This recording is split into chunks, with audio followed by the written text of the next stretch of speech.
Hey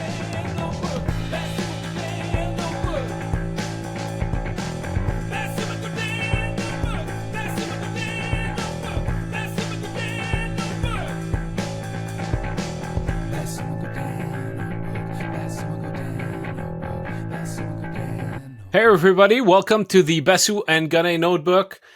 We are Friday, June the 6th. I am Marc-Antoine Godin, freshly back from Buffalo, and I'm with Arpin Basu, who has replaced me in Buffalo. So, yes. Hello from your hotel. I have taken the BasuandGodin baton from you and replaced you in Buffalo. And happy birthday, my friend. Today's Thank you.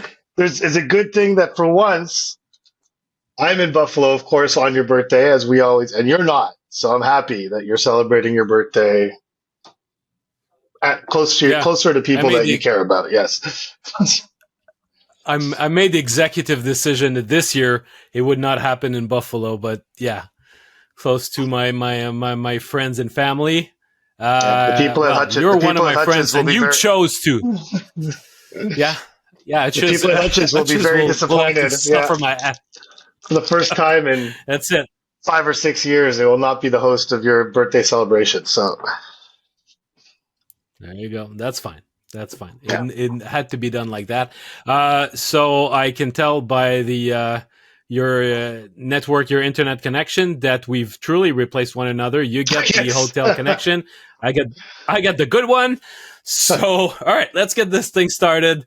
Because it was for an off-season, about an off-season team, I would say that when you combine the combine with the end of season wrap up in Laval, it was somewhat a meaty or a newsy type of week on the Montreal Canadiens front. So you dropped a mag bomb in the Substack chat that just set the whole chat ablaze, and obviously you wrote about it at Radio Canada. You posted it on social media as well. So, but I just want you to add some context to the news that you put out about Mike Matheson having this 90-odd minute meeting with Jeff Gorton and Ken Hughes. Now, I know where this meeting took place. Without even asking you, I knew where the meeting took place, but could you provide the context of how you came to know that this meeting happened? Because I think a lot of people are kind of like, well, what's going on there? So paint a picture, paint the scene for us of a place that's very near and dear to my heart, where we have both spent countless hours doing absolutely nothing. Paint the scene for us, please. Yeah. Okay. So the Combine in Buffalo, the headquarters are at the Marriott Hotel that's connected to the KeyBank Arena. And every year, this is where agents tend to set up shop in the lobby there, and sometimes you see prospects come and go. They report. No, it's a restaurant actually. There's no. It's a restaurant. There's a tiny lobby per se, but no, it's more. Yeah, the restaurant serves as a lobby. Uh-huh. You could almost put it that way. So. And anyway, so the prospects, they go to their team interviews over the course of the week. They sort of report back once in a while to their agents. They come back to the base, and also the agents meet team executives here and there. So there's a lot of traffic, and because there's a lot of traffic over the years, there's been more and more reporters like us trying to observe that traffic, catch some people on their way in or out, and catch some prospects. I mean, the people who have been listening or to our podcast over the years might remember some interviews we've made in that very restaurant, with the sounds of people talking behind the occasional cutlery or whatever. So we've had those over the years. And so, but it's very busy with activity, and especially this year with the decentralized draft, it is not a myth that there was more people. The GM stayed longer in the week. There were a lot of discussions going on. Obviously, more discussions that we did not see than those we saw. But where it becomes interesting for Montreal is that despite the fact that it has become a known fact that there's going to be activity in that restaurant, and it's going to be obvious to for all to see. This is where Jeff Gorton and Kent Hughes decided that they would meet with Mike Matheson, and I found that it was rather odd because they could have chosen to go anywhere, and they decided to do it in plain sight. So it's extremely odd. Yes. Yeah. So because obviously it would be reported by someone. If it was not me, I know I'm not the only one who saw that. I ended up being the one reporting it. I spoke to Mike before that meeting. He said, I was a bit in a rush on exit day with my exit meeting, so we're going to take a bit more time. And I said, well, you also have your July 1st coming up, and you'll have the opportunity to sign an extension with Montreal if you're interested. And he said, yeah, well, there's that. Huh? There's that too. I'd really like to stay. So we're going to see what we can do. So that meeting, I mean, it was a roughly 90-minute conversation, which is long because any sort of discussion that takes place at the combine, let's say between two GMs, it'll be 10 minutes. Thank you very much. We move on. We go to somebody else.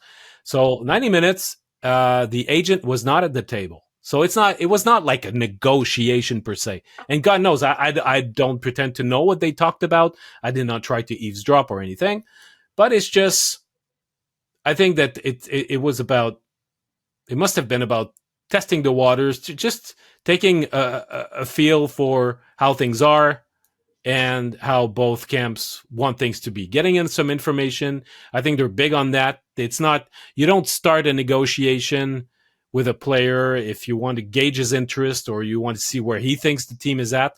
These negotiations are not happening overnight. There are many conversations that take place. So I feel as though this might have been like a preliminary discussion, but I don't pretend to know exactly what they discussed. I mean, I don't think it's necessarily. Well, I don't think it's necessarily true that they were talking about his next contract at all, or it probably came up, I would imagine. But I mean, I don't know if you don't want to read too much into it. I mean, Mike seemed to hint that he hoped that it would be discussed. So I don't know what their intentions are. Well, but I think Mike, it's on the side of the player. There's a willingness to extend his association with the Canadiens. Now, does it make sense for Montreal? Do you think that the Canadiens should move on and sign Matheson to an extension and go with a new contract with him? I mean, not next month. I don't see any reason to sign him to an extension right away. And Mike made that clear on multiple occasions to us publicly. Through us publicly, that he would like to stay in Montreal. And I think, listen, I mean, he's become a perennial whipping boy among certain pockets of the fan base. I think that it's probably a pretty vocal. Well, I don't know if it's a vocal minority or not, but there's definitely pockets of the fan base that don't seem to appreciate him too much. For an organization like the Canadiens, a guy like him his value is not limited to what he does on the ice. Now, he's a very good hockey player. He makes mistakes for sure. I think like some of the criticism he gets is warranted. Some is a bit unwarranted and a bit over the top and does not take into account, how his willingness to change a role that has defined him his entire hockey career, and did so without complaint and did so pretty well. I mean, he was, along with David Savard, their best penalty killing defenseman this year, and that wasn't the case last year. Last year he was not good on the penalty kill, and it was Caden Gooley showed that he was significantly better than him. And I think this year he really concentrated on it and focused on it, and has turned himself into a highly effective penalty killer. Now that and so the added value is obviously a perfectly bilingual local product who understands the market, loves playing for the team he grew up cheering for, And also understands, like, he doesn't like the criticism he takes. Who would? But I think he gets it. Like, he just gets that comes with the territory of playing for the Montreal Canadiens, that you're not going to make everyone happy. You are going to get criticized, and you don't have to love it. He definitely doesn't. His family digests a lot of it, and they don't love it. So, but he gets it. Like, he knows why it is. I mean, it's just part of playing for the Montreal Canadiens, and I think it's almost even more so when you are a local product who can speak both languages, is therefore as a result often on camera, often seen. These guys tend to, well, not all of them, but some of them. There's been many examples of local products who have gotten undue amounts of criticism. Patrice Brisebois being like the poster child for that, but like, Mike Ribeiro went through that. I mean, there's a list of guys Jonathan Drouin, for sure. So I think that has value for this organization specifically, right? I would be mildly surprised. I would say mildly surprised if sometime in the first week of July they announce a contract extension for Mike Matheson. That would surprise me, because I do think a thought process needs to be done in terms of, you're going to have Mike Matheson. You need to, at some point, put Lane Hutson back on his natural left side. Caden Gooley has been somewhat, thankfully, kind of permanently moved back to the left side. And Martin St. Louis has, and I think the whole organization has come to the realization that he is better on his natural side. I mean, Hutson did what he did last year, not primarily, but I'd say half the season playing on his offside, and did so pretty seamlessly. But that's not ideal. So when you have those two guys, and those two guys are members of your core, it doesn't make a whole lot of sense to extend Mike Matheson, depending on what number he's looking for. Is he willing to be paid as a third pairing defender? And he's not that now, but at some point down the line, over the course of whatever hypothetical contract he might sign, he would be kind of the equivalent of a third pairing defender if you have Caden Gooley and Lane Hutson. So I think that's and it wouldn't surprise me to some extent if that wasn't part of that conversation in Buffalo. Like, where do they see Mike Matheson in the future, so that he can get a sense of what the future holds for him? Like, I don't know. It's if I were Jeff Gordon and Ken Hughes, and knowing how they approach discussions with their players, they're generally, by all accounts, several players have said they appreciate the honesty they get from management here. I would imagine at some point that reality would have been explained or explored in any conversation. If Mike Matheson wanted to talk about a future contract, then that reality would have to be explored. Like, it's part and parcel of his future with the club, is the fact that he's entering his 30s. The Canadiens have two kids in their low 20s, early 20s, who are going to be the mainstays of their top four on the left side for years to come. So I think rushing into a Mike Matheson extension would be a little premature, and I wouldn't go so far as to call it foolish, but it just seems complicated. It's complicated by the actual personnel on the club right now, because we're not even talking about, because if Mike Matheson's your third pair lefty, then where's Arbor Jacki going to play, or where's Jaden Struble going to play? Like, you have all these other kids that you kind of envision that role for. It just it's hard to see how an extension for Mike Matheson makes a whole lot of sense. Yeah, and just quickly, speaking of Struble, I watch the Stanley Cup Finals, and Brett Kulak. Obviously, it's not the same player. Struble is more physical than Kulak is, but during his years in Montreal, the main knock on Kulak was the fact that he was not playing on either special team, and eventually he developed a role on the PK with Edmonton. And Strobel, even though he's at the beginning of his career, he has yet to carve a role. And the same goes for Jacky on either special team. So these two guys in particular will need to get some mileage on the PK eventually and get some reps there. And I think this is something that needs to happen, in short order. So we'll see what happens with Matheson. I think that you were right to point out that he took strides in his role last season. When you look also at the contract, he's entering the last year of his deal. He's got an 8-team no trade clause.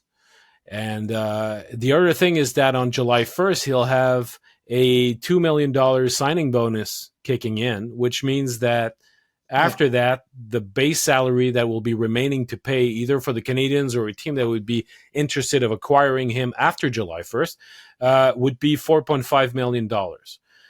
It's because the total salary went up with the years, but his AAV has remained as at 4.875, which is extremely team friendly for a team who provides you with so many minutes. So it could be also that even though he doesn't have a full no trade clause, that the who knows, maybe the discussion surrounding the possibility that he might leave Montreal could be on the table too, because entering the last year of his deal, that you just elaborated how it would make sense to make room for the younger guys, give some responsibilities for all the young left-handed defensemen to play on their correct side and give them extra responsibilities. So in that sense, it would also be logical if they decided to move away from Matheson, even though it would probably mean making a young blue line even younger. So there's that too. I think under normal circumstances it would make sense to move on from Matheson now with 1 year left on his contract. This is oftentimes when guys get moved, and when you trade a player now as opposed to at the deadline, the return is generally more robust. Even though you might have fewer teams competing for his services, you are getting a full season of the guy. But I think this is it's just a perfect instance of a situation where the Canadiens would be entirely justified just letting him play out his contract and then see what happens at the end of next season. I think it's just like it would be premature to extend him. I think it would be slightly premature to trade him because of what you just said. They don't want their blue line to be completely. They don't want Alex Carrier to be the only veteran on the blue line. I think Caden Gooley's verging on the point where he could be considered a veteran. But I think that's what sort of when you looked at the length of Matheson's contract, it seemed perfectly timed for when Caden Gooley can become that true leader on the blue line and really become the mature version of himself. And I still believe that to be true. If you keep Matheson around for the final year of his contract, figure it out at the end of the season. And listen, it's entirely possible the Canadiens might be out of playoff contention by the trade deadline. I don't think it's likely, but it's possible. At which point you could look at moving Matheson at the deadline. But I think it would be a perfectly fine result if you allowed Matheson to play out his contract, and at the end of that contract, if you determine that there's no common ground there between a number that would make sense to Matheson and one that would make sense to the Canadiens, then you just wish him luck and say, best of luck on the free agent market and thank you for your service, kind of thing. So, and that would be, I think, an acceptable situation for both parties, frankly. I think Mike, as much as he loves playing at home, and I think he doesn't want to go anywhere. I do get the sense from him that, that noise is it not only does it bother him to some extent, and he's made great efforts this season to ignore it, as opposed to the season before where it just inevitably popped up every now and then, like he couldn't help himself. This season, I think he sincerely has managed to stay away from some of the stuff that's said about him online. But I definitely at the end of last season got the sense that he just felt disappointed by it. Like he just, as a local guy who bleeds for this team, who loved this team growing up, um, a guy who makes such an effort to speak French on camera with reporters, really tries, and his French is excellent. But it's not his first language, but he does make a very strong effort to do that, and he does it because he knows it's important, and he knows that it's important that Canadians fans hear from their players in their native language whenever possible. Like he understands the cultural dynamic of what the Canadians mean to that community, and so when you say all that, but it's also recognizing its value on the ice. Speaking French is one thing, but if you have a public, a fan base who's knowledgeable of hockey, you have to recognize that yes, there are the mistakes that are sometimes very glaring, but you have to acknowledge also the positive things that he does on the ice and I think all the effort that he puts to it. I think there are people who acknowledge those things. They're just not the same people. It's just like there's different people who have different views of what he does. Exactly. And I think both camps can be somewhat polarized in their view, like, oh, he is infallible or he can do nothing right. And they're, as is the case in so many things in our world today, like there's no middle ground there for a lot of people. But listen, we can't know what they talked about, but it does strike me as an appropriate time for Mike Matheson to want to know what the Canadians are thinking about. Can he plan to be here on a long-term basis, or is he nearing the end of his line as a Montreal Canadien? I think both things are possible, but I think one is probably more likely than the other. Yeah. It's interesting also to look back at the trade that brought Matheson to Montreal. Let's not forget that in July of 2022, he was traded to the Canadiens along with a fourth rounder in 2023 who became Bogdan Konyushkov in exchange for Ryan Poehling and Jeff Petrie. So this is a trade that worked out extremely well for the Canadiens. I look forward to see Konyushkov. He's going to be at development camp this year. I heard also that Vincent Rohr, who we discussed a few weeks ago, is also going to be present. But Konyushkov is still a year away from moving to North America. But I mean, Matheson for Poehling and Petrie, it could not have turned out better for the Canadiens, considering not only what he provided, because he continued to get better, whereas an older and more expensive Petrie had started his decline in his last year in Montreal, and it has only gotten worse over time. Whereas Ryan Poehling actually is probably to this day having more value than Jeff Petrie, since he found himself a bit of a niche in Philadelphia. So good trade for Montreal. Yeah, undoubtedly a good trade for Montreal, and it's just ironic that the contract that is currently expiring was negotiated by Kent Hughes with the Florida Panthers. So it's just like that's what's so that's the crazy part about it. The Florida Panthers are now in the Stanley Cup Final. Kent Hughes is general manager of the Montreal Canadiens, and Mike Matheson is wondering what his future holds. But it's become a good value contract. At the time, the Panthers, I think 2 years into that contract, probably thought this was a terrible contract and were eager to move on from it. Pittsburgh, I think, liked Matheson. This is just a case of Ron Hextall making a very bad trade just before he was shown the door in Pittsburgh. But now I think Mike Matheson has shown, to some extent, a different side of himself. So that, and if that continues this season, which with the presence of Lane Hudson probably will, there's a lot he can pitch to potential suitors on the free agent market if he gets there. As, listen, if you need me to be an offensive guy, I've shown that for many years that I can do that. If you need a more defensive guy, the last 2 years in Montreal, I've shown I can do that. Basically, what I'm showing is I can do more or less whatever you ask me to do, and that has some value when you display that kind of versatility.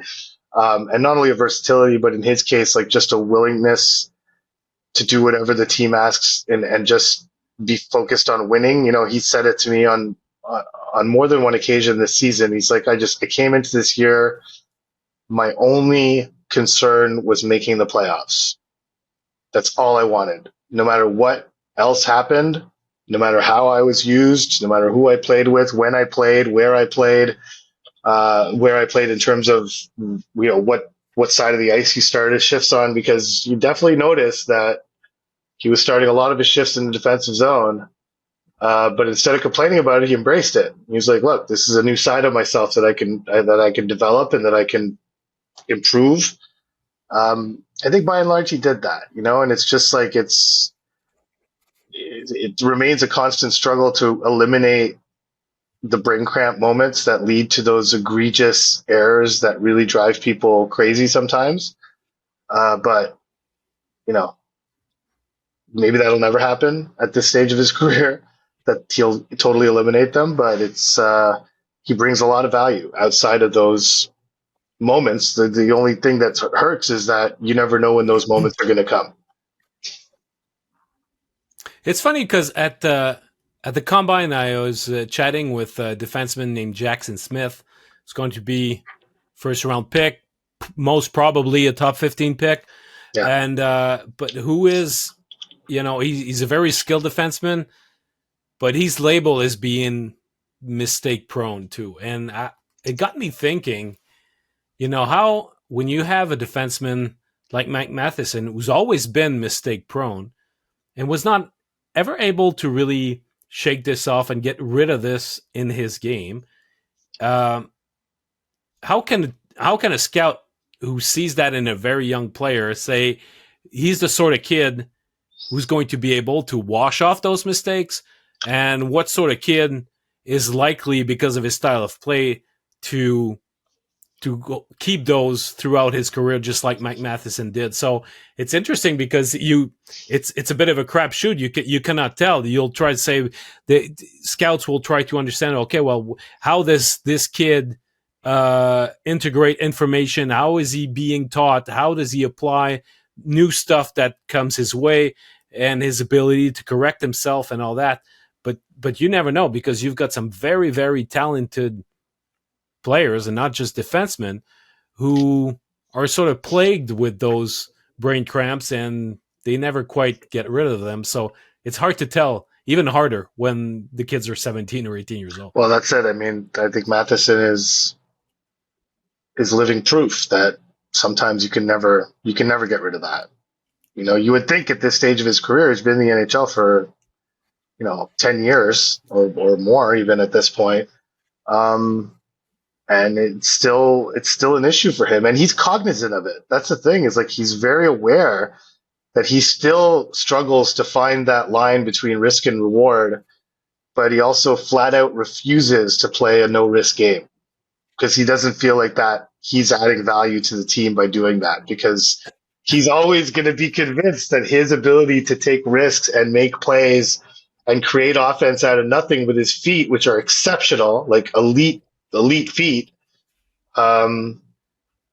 he does not believe, he refuses to believe that he's better off leaving that in his bag, and that he is steadfastly convinced that he does more good than bad with his feet. And he might be right. He probably is right, actually. Like, I think he is right. It's just that when the bad is still outnumbered by the good, but the bad starts being noticed, bad is naturally going to be noticed more, because they lead to like grade A scoring chances against, and the number of times you produce grade A scoring chances with those risks is going to be less. I think that's why he gets the criticism that he gets. But I think I think by and large, like, on the entirety of his game, he provides far more value to this team than he does negative value. So, but we were mentioning the Pittsburgh Penguins a minute ago. They have in their lineup two future Hall of Fame defensemen who are also like that. because Yeah, Eric Carlson and Christopher Letang throughout their career, they, they have Hall of Fame worthy careers, but they've been prone to the occasional glaring mistake too. yeah, So it's 100%. that doesn't make you a bad player. It's just sometimes you have to take the bad with the good. Right. Okay, so um, one thing, so you're just coming back from the combine. I am here at a time when all the GMs have left. Generally, a few stick around for the testing, but it's usually just the scouting staffs and some other front office people who are here for testing, which is tomorrow.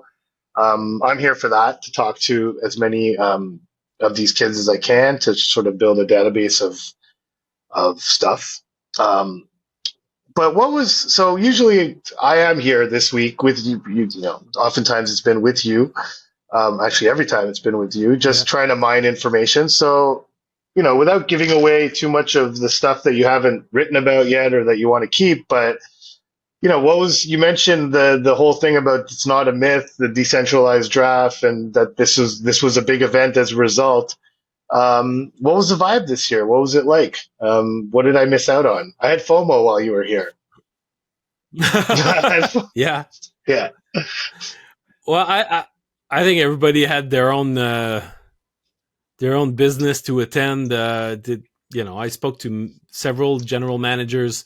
Some of them have as far as 3 first-round picks. That's the case for Daniel Briere with the Philadelphia Flyers. Spoke to Bill Armstrong, who was delighted to have made a jump of 10 ranks because why of the lottery. Yeah.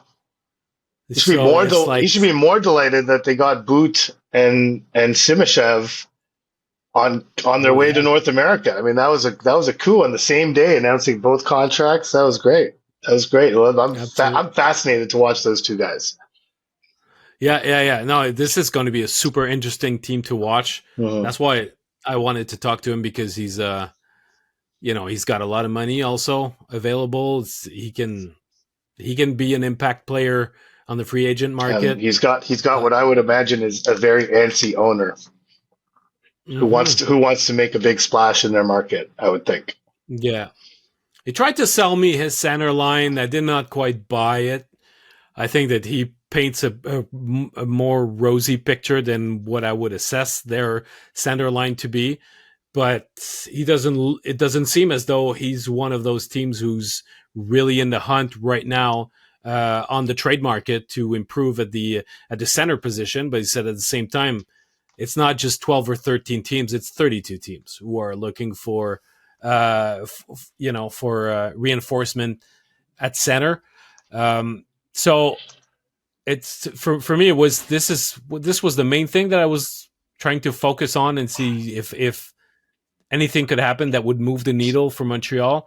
But I think that, we had a discussion earlier where in a previous episode where we sort of discussed the fact that it could very well be that the Canadiens won't be able to make that trade. And the fact that you have, I spoke to Mathieu Darche, who was adamant that he says we have too many good players in Long Island to go on with a rebuild.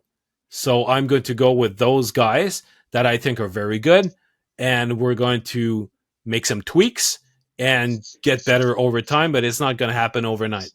So I think that the Bo Horvat ship has sailed. Yeah. From what I heard, if the William Karlsson in Vegas won't be available, there's not going to be a ton of guys that are going to be available to the Canadiens, and there might very well be a serious auction for those who will be, because of the number of suitors and teams who are looking for that. Well, to me, Eric Tulsky also told me, he says, I'm aware that there's going to be an inflation. The prices are going to be very high.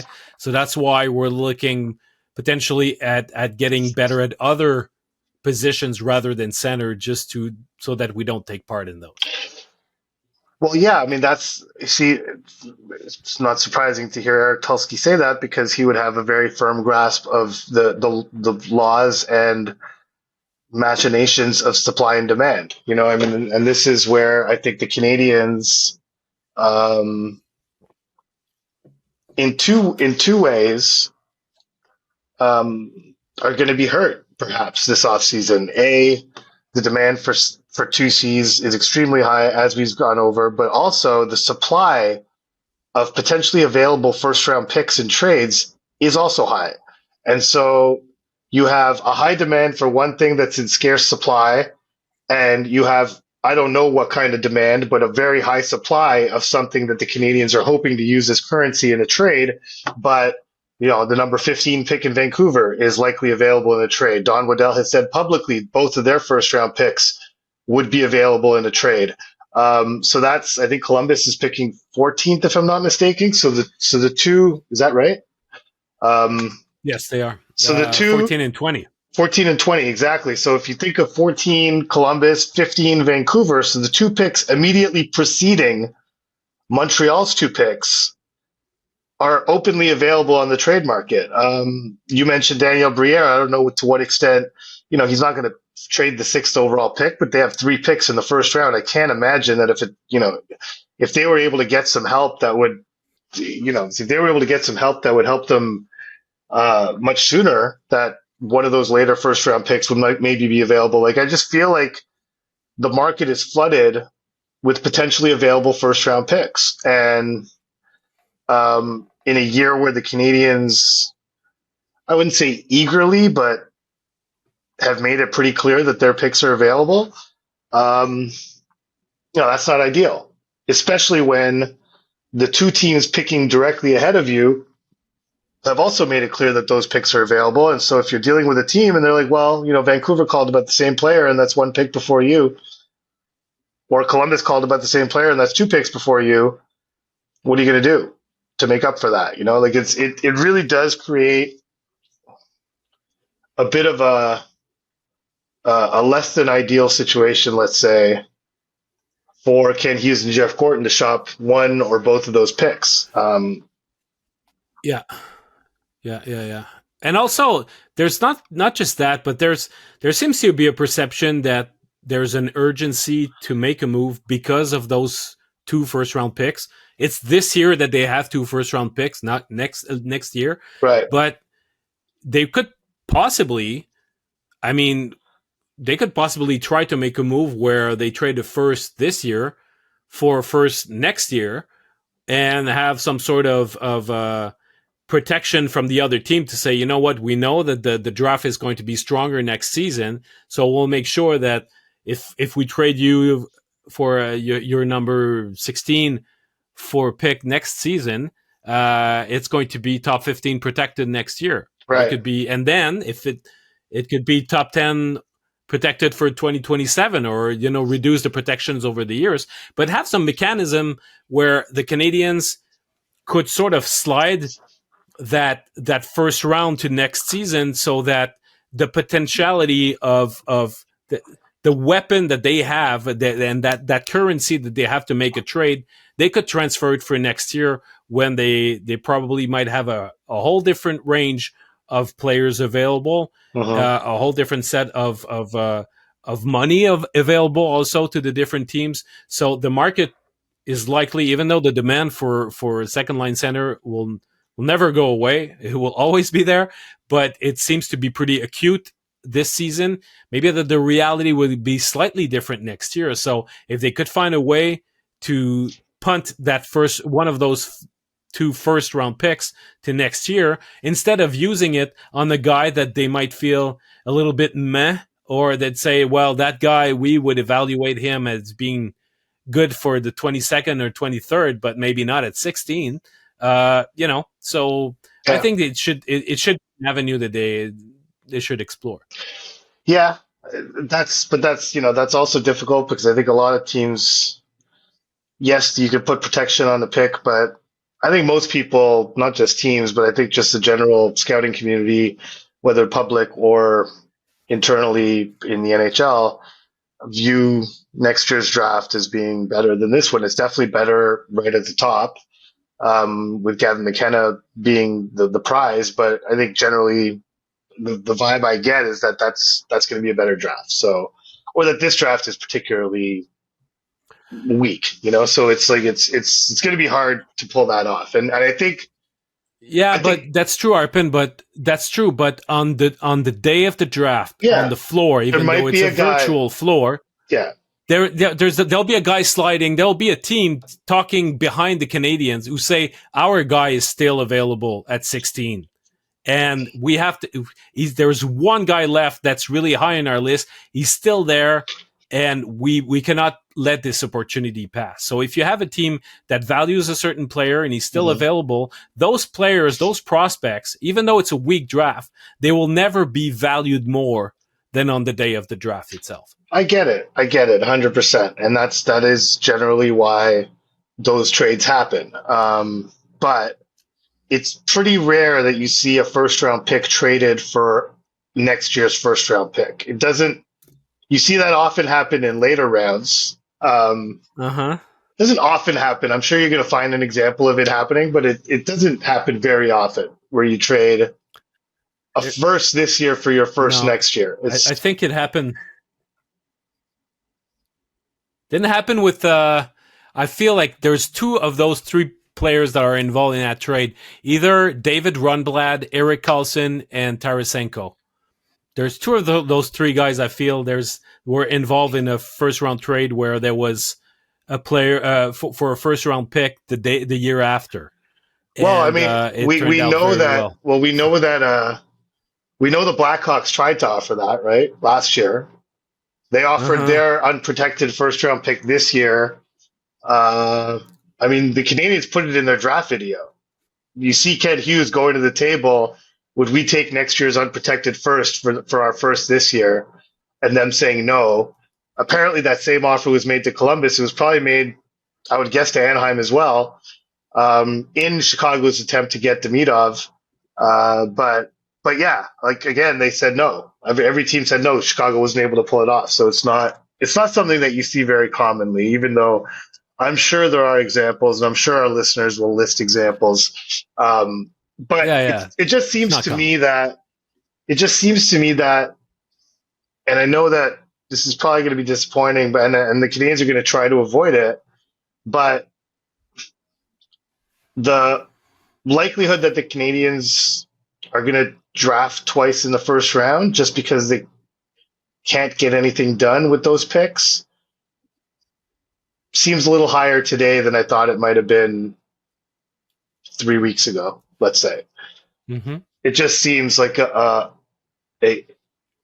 maybe not the most likely scenario. I still think I'd still be surprised to see them pick at 16 and 17. Whether that means they're picking twice in the first round or not is another matter. But I just feel like the landscape has a whole bunch of teams, whether it's at 2C or whether it's just generally on the blue line or whatever, but there are a bunch of teams who are trying to jumpstart. We're trying to do exactly what the Canadiens are trying to do. Columbus, Anaheim. Vancouver is not in the same situation, but they are looking to do what the Canadiens are trying to do here. They're trying to bolster their top six up front. And they're definitely in the market for short-term improvements. Calgary, there seems to be 8 to 10 teams, and it's not just about the 2C market, but that just seem to be in a similar spot to the Canadiens. And that could range from teams like, when you mentioned Eric Tulsky, like, the Carolina Hurricanes have to do something, right? They can't just keep going back to the conference final and losing. You could argue that Dallas has to do something. They just fired their coach, but from a player personnel standpoint, you also can't keep running it back and saying like getting to the conference final is good enough. So it just seems like there's DeBoer should he should coach the Hurricanes. They're a match made in heaven in terms of conference final. Some coach in the NHL is going to get fired very soon. Like there's some team somewhere in the league that now sees Pete DeBoer available and is like, this is the perfect guy to get us to the conference final. This is the guy. because he does it regularly. And they're gonna fire their coach. And so it would not shock me in the least. Because Peter DeBoer, you say what, he's a well-traveled coach. That guy does not stay unemployed very long. He has had a ridiculous run of finding employment quickly after losing it, year after year after year, or I should say team after team after team. As soon as that guy's available in the market, somehow, some way, that guy gets a job running another NHL team. So we'll see in the coming days or weeks if someone else loses their job as a result of Peter DeBoer losing his. But anyhow, that's neither here nor there. But I think it's fair to assume or read the tea leaves to some extent that that it's a crowded marketplace. The marketplace is very crowded, and that what the Canadiens are offering might be valuable, and they might find interested parties for what they're selling. But the fact is that there are several other teams selling very similar things to them, and they're going to need to tack things on in order to conclude a deal that makes sense for them. And that's the other thing, is that the deal has to make sense for the Canadiens. I don't think want to just trade away the 17th overall pick to do something that doesn't make a whole lot of sense. No. And also in terms of trade value, even if the Canadiens, I mean, you say, let's trade both first round picks. It seems a lot, and it is. But at the same time, if you were trying to move up in the draft, you packaging 16 and 17 would probably get you to 8, but not much higher than that.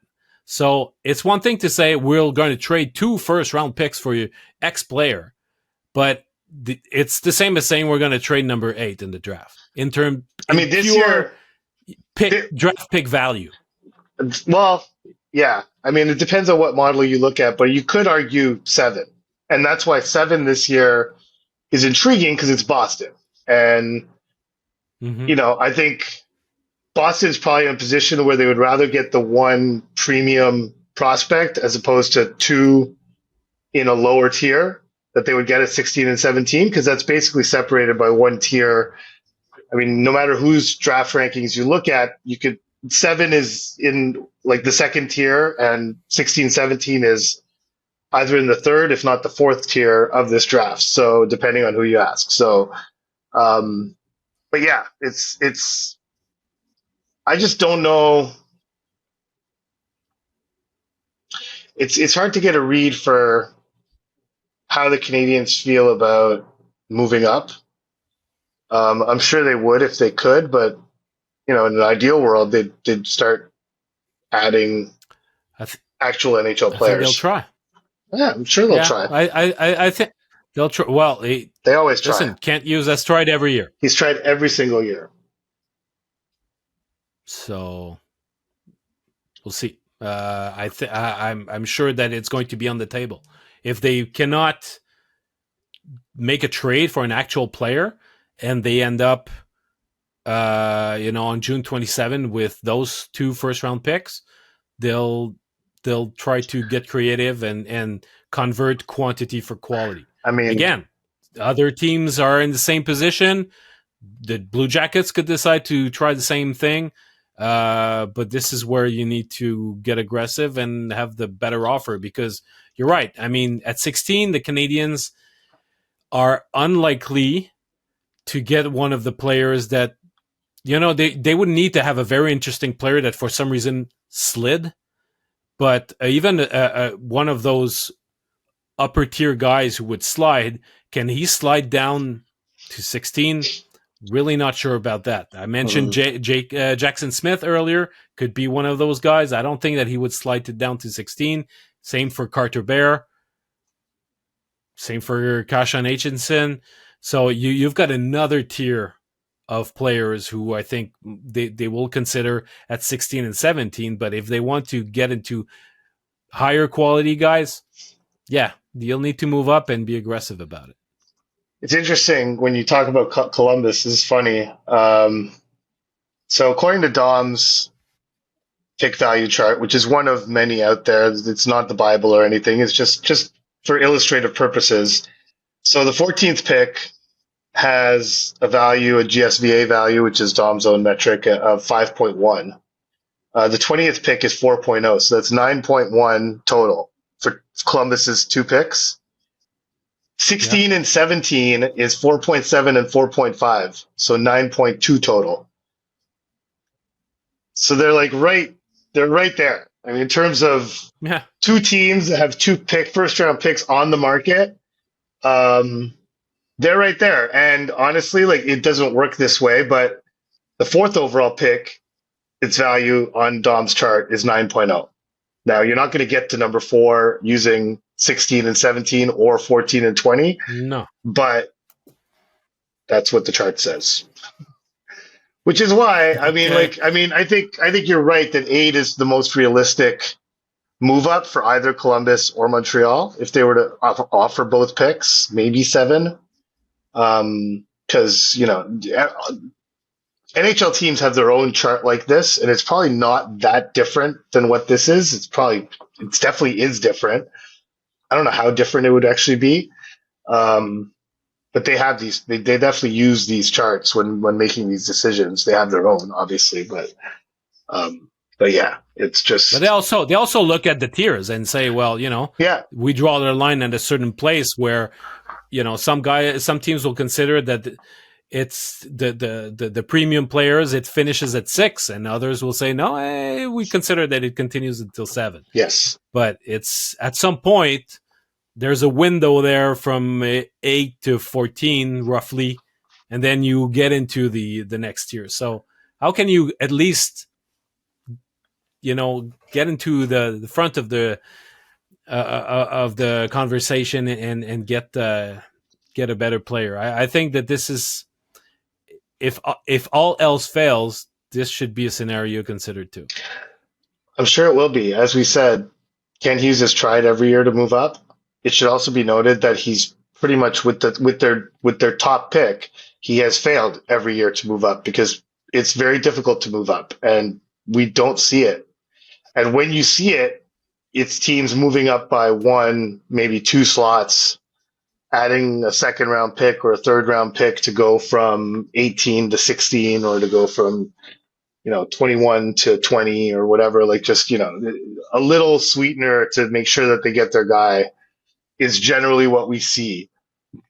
Teams moving up by 8 or 9 slots in the first round is exceedingly rare. It doesn't happen very often. For Michael Age, they traded up five spots. Yeah.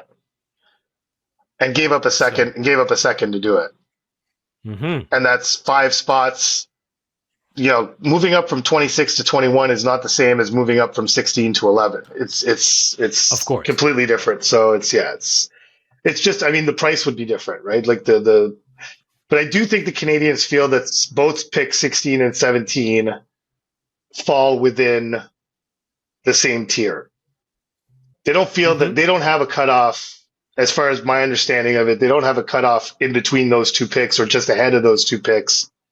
I think they feel that those 2 picks fall firmly in a tier that I have no idea when it starts and when it finishes, but I was given the impression that they feel that they're pretty well placed at 16 and 17 to get 2 similarly tiered players in those picks.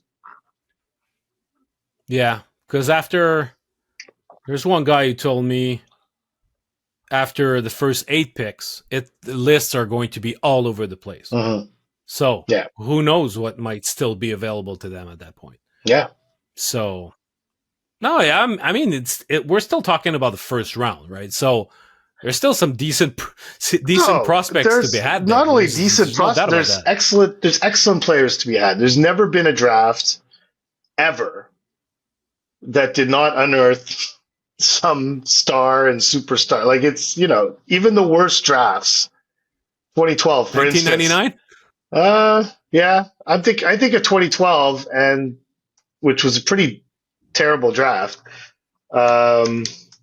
and there's still star players that came out of that draft. No matter how bad it looks at the top, Mm-hmm. you know, Morgan Riley, Well, Hampus Lindholm. I mean, it's not great. Philip Forsberg's a pretty good player. I mean, yeah, it's pretty. Tom Wilson made that's good. Andre Vasilevsky came out of that draft, and Tom Wilson was picked 16th that year. Vasilevsky 19th. There's always going to be players. There's always players. As bad as it is, Mike Matheson was in that draft, 23rd. There's always players. Well, I'll raise you for 1999 because apart from the Sedin brothers, honestly, there was really not much. The Sens got Martin Havlat at 26, which was awesome. But between that, gosh, Kirill Saf. Oh man, I won't start listing all those names of this terrible. Well, terrible now I have to check it out. There's the number. Stefan, listen, the number of guys in the first. Brian Finley, Branislav Medze, Dennis Shvidki, Florida, number 12. Yeah. Oh man, yeah. This is a bad draft. Oh, Jeff Gilson. I remember thinking that he was like a market inefficiency for so long, and that the Canadiens should get him. Yeah. But yeah, nothing. This is pretty remarkable, actually. In 1999, you only had 4 players who played 1,000 games out of that entire draft. The Sedin twins, Henrik Zetterberg, 210th overall, Radim Vrbata, 212th overall, and that's it. Which is pretty low for a draft. I mean, that's a low, just as a point of comparison for 2012, which there hasn't been enough time passed since 2012, but usually you get like 5 or 6 or 7,000 game players, but anyhow. So we'll in the next few episodes we'll focus more maybe on certain prospects in particular that could be of interest for the Canadiens. We just thought that it'd be interesting to just have an overall assessment of what they can do with those 2 first-round picks. I don't know if anybody anywhere has the first goalie, Ravensburgen, rated high enough that he could be under consideration for 17?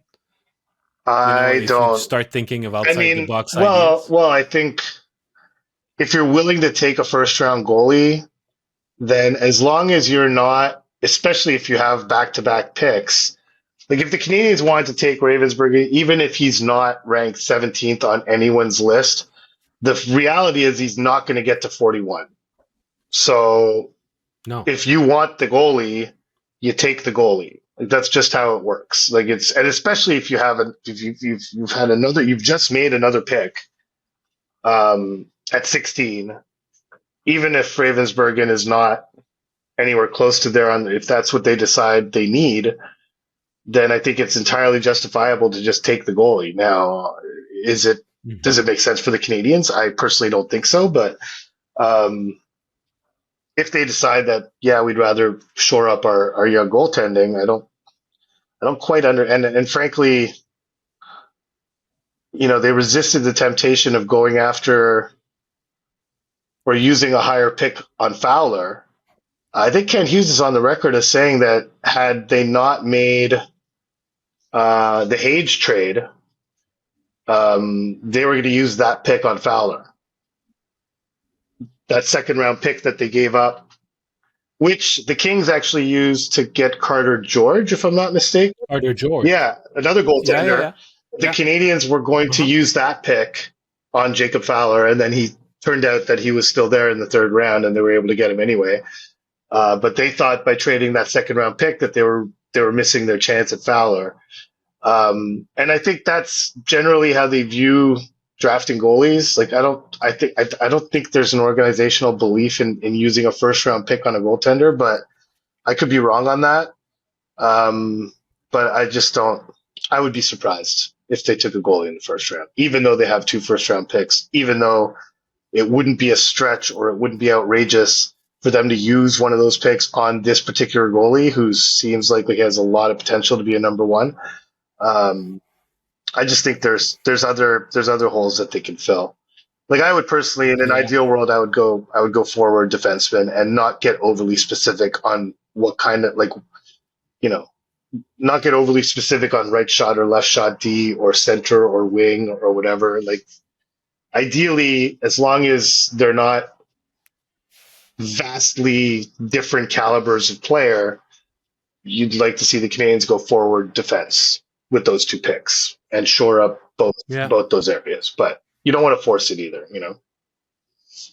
No. And anyway, when it comes to best player available, I think that to a certain extent, I think Kent Hughes thinks of it as a bit of a BS term. And there's always a component of positional value. Roster. Yeah. That's it. The roster building throughout your organization and the real assessment to say we're short on this and, we're heavy on that. And how can we balance that? And of course, we're going to get the best player we can, but it's going to be someone who makes sense in our roster build, So and teams do that every year. Speaking of roster building, if we move on to the kids that have already been drafted and who had just finished their season in Laval, you went to the end of season, locker room day with the Rocket. What did you make out of it? Well, the first thing is they didn't let us in the locker room. So that was point number one. We weren't able to be there for locker room day. They brought players out to the press conference room in Laval, which is fine. Whatever, they can do whatever they want. So it was press conference room day, not locker room day. But Pascal Vincent spoke for like 40 minutes. It was pretty remarkable, obviously. So first interesting thing is as soon as he finished speaking to us, like minutes after, the Bruins announced Marco Sturm as their head coach, meaning that was at that point the 8th and final NHL head coaching spot had been filled. Just as Pascal Vincent was finished speaking to the media and basically putting a bow on this Laval Rocket season. I thought there was something, I don't know what the term is, but there was poetic. There was something poetic about that. Yeah. That essentially this playoff run kept Pascal away from every single NHL opening. Now, of course, Peter DeBoer gets fired, a few days after that. I can't imagine, although I guess anything's possible, but I would be very surprised if the Dallas Stars saw Pascal Vincent as the guy that's going to get them over the hump and get them into a Stanley Cup final and not just making it to the Western Conference final every year. It doesn't seem to be the profile. I think the one job that might have made sense to look at Pascal Vincent for would have been the Pittsburgh Penguins job that ultimately went to Dan Muse, a developmental kind of coach. Pascal has that reputation as being a developmental kind of coach. I think he displayed it all year this year in Laval that he is a developmental kind of coach. So Pascal was asked on a couple of occasions, and he mentioned about his future. He's very, very happy coaching the Laval Rocket. He would need,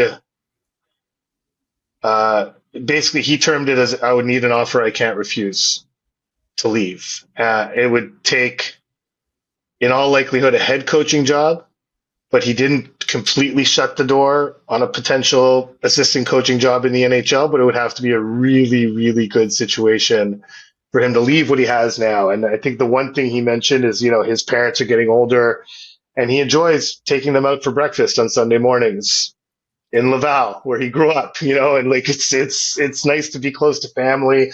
There's more to it than just the hockey side. And Pascal's been in the sport his whole life. At a certain time in your life when your kids are getting older and whatever, like being close to home has some value, and he's been away for so long. But so that's one thing. And that was one takeaway from that. But a few of the things he said, when he talked about Florian Jacki, and he talked about the goals were great and the hitting and all that stuff. But what I really have learned to appreciate about him was his brain and his ability to take instruction and the detail that we're talking to him about and displaying it on the ice. And he's like, frankly, at one point, he's like, it's about those details, and it's about that execution of the details we're trying to teach him. It's not necessarily about the goals. And then he paused and he said, but I think he scored a lot of goals because he was able to do that, because he took that instruction super well. And he just had, he was asked about Owen Beck playing at the wing as opposed to center, which we've talked about many times, and acknowledged that, Kapanen being there, he's ahead of him in terms of playing at a center position. And we asked Bruno about it last episode. And Pascal acknowledged that, Jacki, the way he was playing, it was more of a priority to play him at center than Beck. Doesn't mean that Beck's not going to be a center. But then the interesting thing that he said, and I think this is why the Canadiens are so lucky to have this guy, is he said, but another factor, and this was after a whole bunch of other things he said, but he said another factor is you got to look at what's Owen's competition to get to Montreal. And does he improve his chances of getting to Montreal if he's now also competing with the wingers and not just the centers? And if he shows an ability to play on the wing, and Beck said it was basically the first time in his life he's ever played on the wing. And there was an adjustment to it, but Marc Bergevin always loved to say, like, centers can move to the wing very easily, and everyone says that. But Pascal was like thinking in terms of how can this kid get to Montreal and stay there, and having that be at least an element of his decision on how to use him shows the extent to which that he's a developmental coach, and shows the extent to which the Canadiens are lucky to have a guy who can think in those terms coaching their minor league affiliate, because you could just decide to put Owen Beck on the wing simply because Jacki's playing better than him at center, and Kapanen's playing better than him at center, and Dauphin's been their top line center all year, and whatever. There's just no room. There's no room. And then you sell. But for Pascal Vincent to be able to potentially go to Owen Beck and say, hey, listen, we're going to put you on the wing. We know you're a centerman, but this will be a good thing for you to develop because A, B, C, and then D being, and then finally, if you look at the depth chart of the organization, what is a better path for you to get to Montreal? Is it at center? Yeah. Or is it on the wing? And as we've discussed many times, it's hard to see a future where both Kapanen and Beck are playing center for the Montreal Canadiens with Jake Evans and Nick Suzuki at the same time. And so I just found that a super interesting insight from him. And there were many over a 40-minute media availability, but that was one. Those were a couple that stood out to me. Yeah, I like how Pascal has never shied away from this idea of asking his players, who's your competition? Okay. Identify who's the chair that you're going to steal in Montreal. Mm-hmm. So it sometimes it puts it serves two purposes. First is that it helps with the self-assessment of your own game, which player you are exactly in your identity.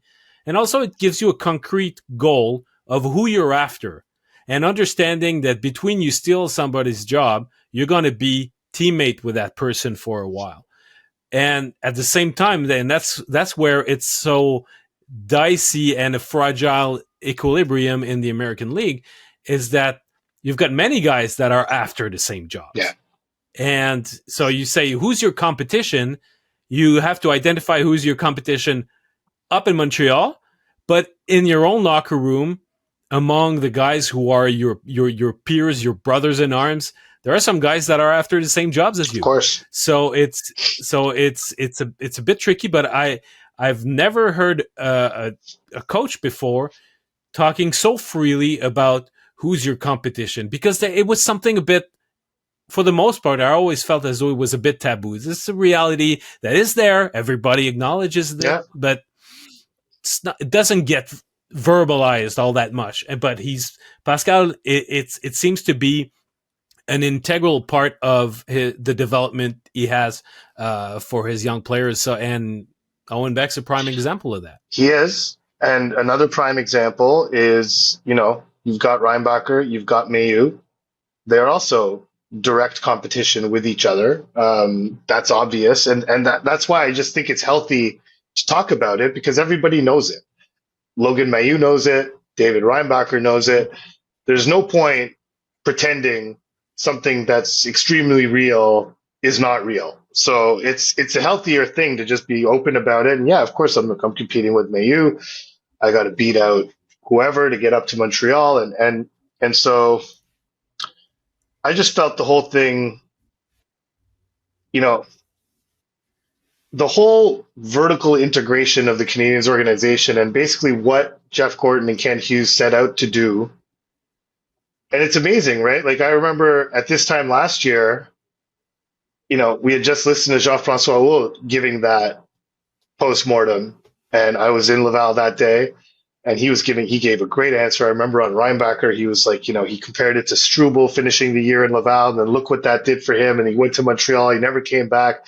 I could see the same thing happening with Reinbacher. It's just glowing terms about all these kids, and then poof, like 2 weeks later, he gets his dream job and he's gone, and then this happened, this fortuitous bounce where everything, all the screwy stuff that happened in Columbus happened, and the timing of Kekalainen being fired, Waddell getting hired, it happened late. He needed time to assess, and so Pascal, yet again, second year in a row, actually, when you think about it, second year in a row, he's found himself missing the window of all the jobs that open up in the NHL.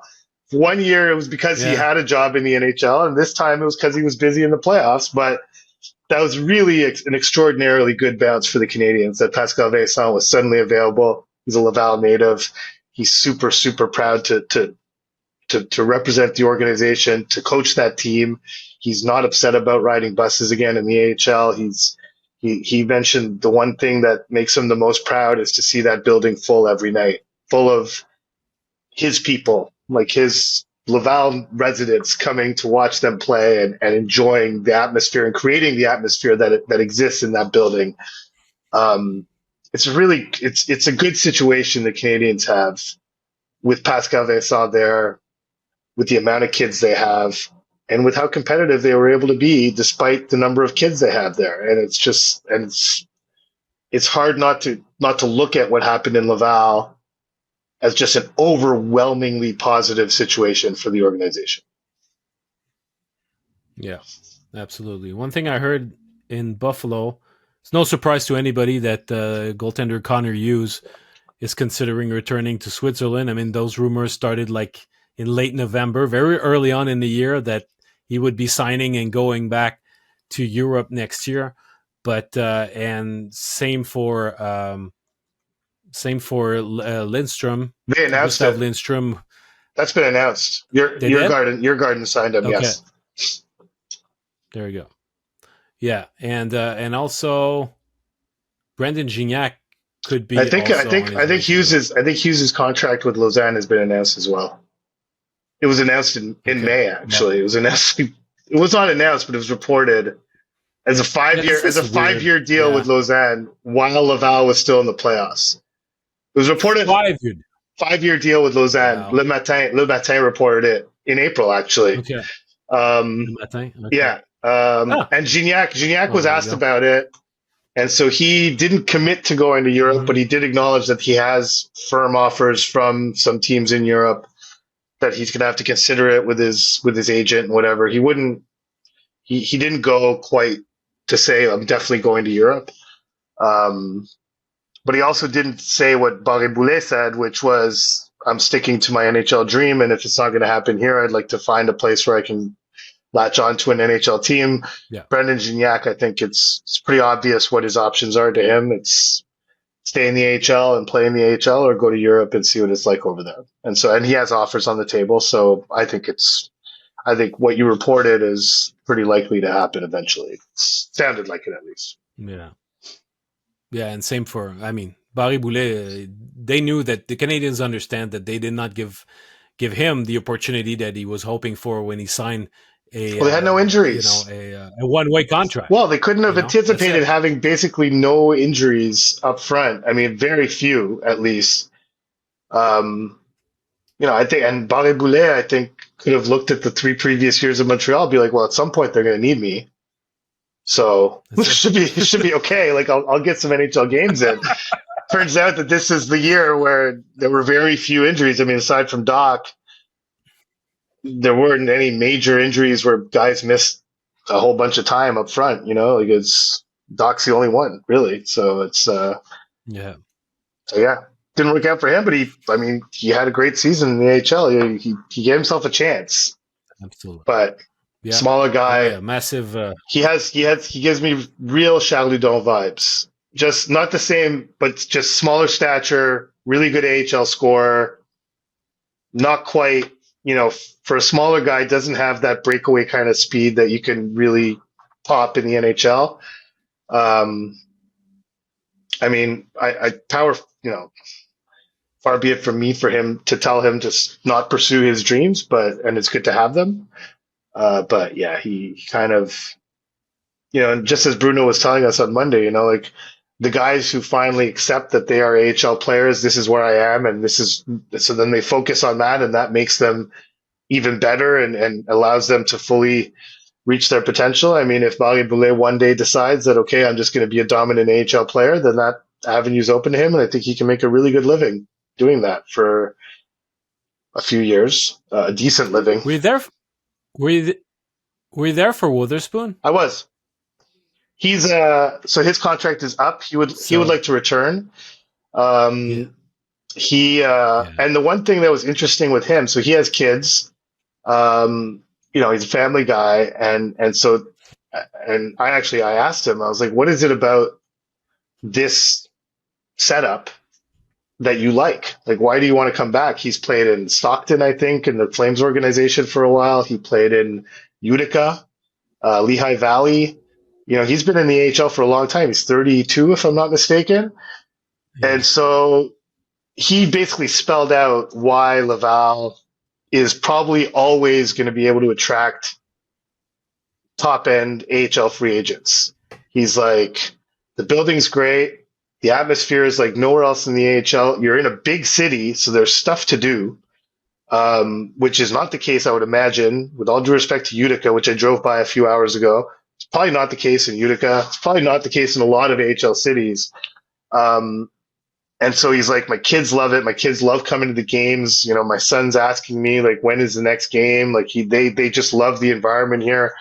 And so we're just happy here. And so the longer the Canadiens and the Laval Rocket, and as long as Pascal's there, Pascal Vincent, can nurture that element of what they have going on in Laval, they should always be able to compensate for the loss of a Gignac or a Barre Boulet with someone else that will allow them to remain competitive in the AHL, because you need those AHL veteran guys to allow you to compete. And I don't think the Laval Rocket will ever have a major problem attracting those guys. No, I think that the message had to first, the word would have first needed to be disseminated throughout the league, and in the last couple of years, it reached out pretty much everybody. Mm-hmm. And I think that the fact that they were able to get it's probably their most impactful AHL veteran so far since they came in Laval. Yeah. I mean, he's a key figure, even though he's not a fast guy and he's not going to play in the NHL, but for development, he's an extension of the coaching staff. He was basically the Rockets' David Savard. He was. But when Reinbacher came back from injury, who did he play with? Played with Tyler Witherspoon. I mean, and it's just and what's first of all, I think what helped get the word out around the AHL was the Laval All-Star game. When the players came and saw the environment, and they were like, oh, the fans flocked to it, and it was like a big deal. The glass was off on the ice. They created a good product and showed the best version of themselves to the best players in the league in one shot. But the thing about Witherspoon that makes it significant is he's not a guy from here. He's not a Quebecois guy going home to play in Laval. He's the opposite of that. He's going there on the merits of the market itself, and not just because it's in Quebec and it's close to family and it's close to whatever. It's that this is a good place to play hockey, regardless of that.